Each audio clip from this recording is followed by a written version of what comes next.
இன்று எனக்கு உனக்காக ஒரு செய்தி இருக்கிறது. என் மகனே அல்லது என் மகளே, நீ ஏன் இவ்வளவு சோர்வாக இருக்கிறாய்? உனக்குள் நீ இவ்வளவு அதிகமாக ஏன் கலங்குகிறாய்?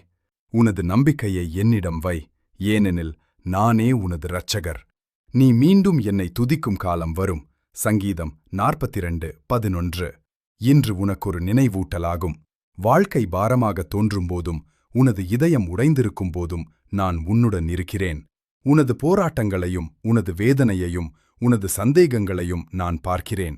ஆனால் நீ மறக்காதே, நானே உனது நம்பிக்கை. சூழ்நிலைகள் நிச்சயமற்றதாக தோன்றும்போதும் உனது விசுவாசத்தை என்னிடம் வை. இந்த பாரத்தை நீ தனியாகச் சுமக்க வேண்டியதில்லை. உனது நம்பிக்கையை என்னிடம் வை. அப்போது உனது இழந்த மகிழ்ச்சி மீட்டெடுக்கப்படுவதை நீ காண்பாய். சூழ்நிலைகள் கடினமாக இருக்கும்போது கூட என்னை துதி, ஏனெனில் நானே உனது பலமும் உனது மீட்பரும். உனது துக்கம் எவ்வளவு ஆழமானதாக இருந்தாலும் நீ நினைப்பதைக் காட்டிலும் மிக அருகில் நான் உனக்கு இருக்கிறேன். நான் உன்னை கைதூக்கி வருகிறேன். இன்று இந்த ஆறுதல் தேவைப்படும் உனது பிரியமானவர்களுக்கு இதை பகிர்ந்து கொள். இதை கேட்க வேண்டிய ஒருவர் எங்கோ இருக்கிறார்.